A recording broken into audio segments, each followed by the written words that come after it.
It was the thing that I woke up to, and it got me out of bed. You know what happened to me last night?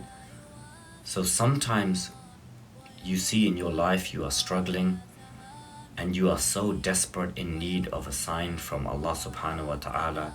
A few weeks after the genocide at Srebrenica, I had gone there to help the Bosnian army. A huge battle had taken place, and there was a British Muslim brother from London. Everyone had come back to the base camp after the battle, but he had not come back.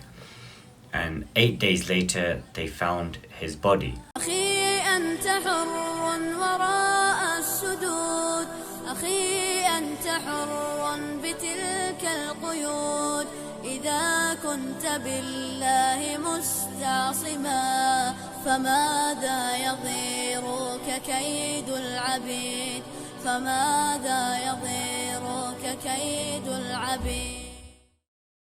Bismillah ar-Rahman ar-Rahim. The summer of 2009 was one of the hardest summers that I spent in prison. I was being held at the detainee unit in Long Lartin in the centre of England. I had already been held without trial, without charge for 5 years. I had lost everything, my house, my liberty, my career, everything I had lost. I had an uncertain future.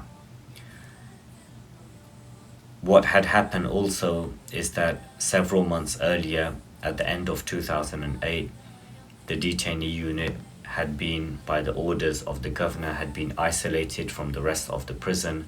So we were 7 or 8 Muslim detainees who were not allowed to mix with any other prisoners in the main prison.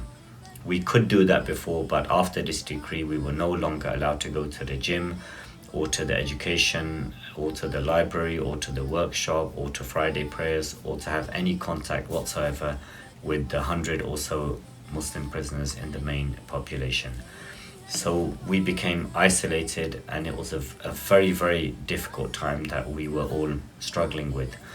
On top of that, there was some personal family circumstances that I myself was particularly struggling with.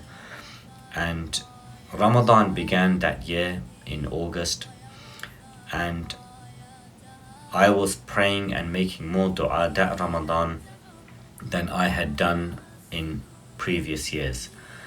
And I remember I had my routine of Quran and dua, but I was under a lot of stress, and I was under a lot of pressure. I remember I had some blood tests done, and my cholesterol had shot up, had gone really high. And that was due to the amount of stress that I was under. So one night I went to sleep, and it was the night of the 19th of Ramadan, which was approximately, I think, 9th of September 2009. And I was in cell number 112 of the detainee unit.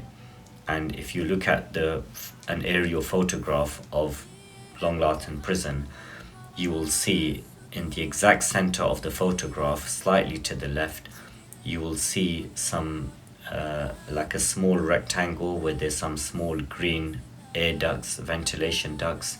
That is the detainee unit. And one of those cells, cell number 112, was where this incident happened. I woke up, I set my alarm, and I woke up at approximately 3 o'clock for suhoor in order for me to eat something to begin the fast. As soon as my eyes opened at 3 a.m., I smelled perfume in my cell. My whole cell was smelling of perfume, an incredible perfume. And it was the thing that I woke up to, and it got me out of bed.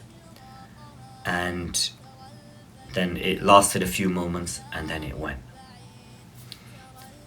In the morning, I mentioned to my neighbor, there was a brother who was in the cell next to me. And in the morning, I mentioned to him in passing that, you know what happened to me last night?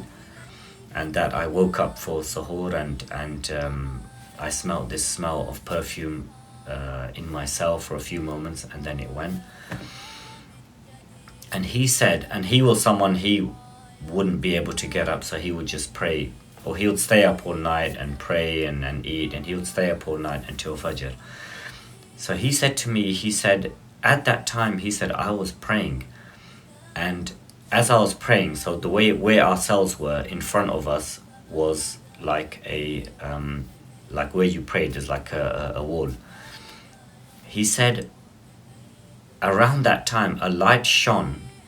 It's like someone opened a torch and a light shone from the wall, from inside the wall in front of me, and it shone on my face for a few moments, and then it just went away. So I joked with him and I said that, well, maybe that was the angel that was coming to visit you, and he passed by my cell, and that's who left the smell. Now, on a serious note, what was that smell? Because it was the same smell that I had smelled 2 times earlier in my life. So this was the 3rd time I had smelled this smell. The first time was in the summer of 1995 when I was in Bosnia, and a few weeks after the genocide at Srebrenica, I had gone there to help the Bosnian army. A huge battle had taken place, and there was a British Muslim brother from London. Everyone had come back to the base camp after the battle, but he had not come back. And 8 days later, they found his body.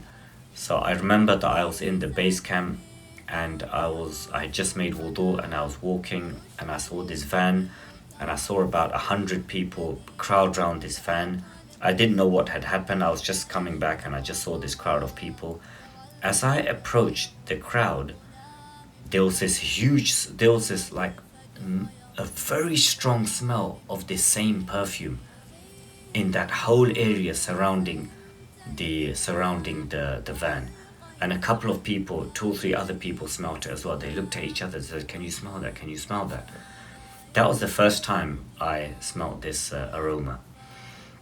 The second time, I think it was 1998 or 1999, I smelled it in Medina at the railings of the graveyard of the martyrs of Uhud, where the companions of the Prophet ﷺ are buried.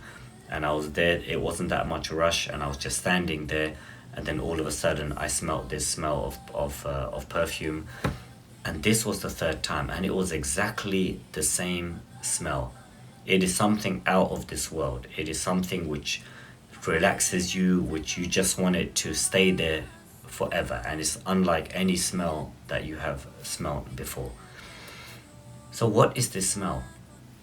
We don't know what this smell is, but the scholars, they describe that this smell is likely an indicator of the presence of angels, because the angels are heavenly beings, and sometimes, well, not sometimes, but when they come down from the heavens, sometimes when special angels, they come down from the heavens. So there's angels who remain on the earth, and their job is to do the things of the earth, and there's other angels who remain in the heavens.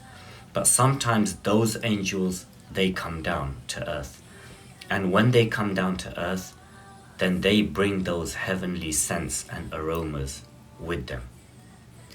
And so the scholars, they describe that this is, so sometimes when a shaheed is killed, for example, like happening in the battle, then that's a special ceremony. So the angels from the heavens are there, they descend and they bring their scents with them.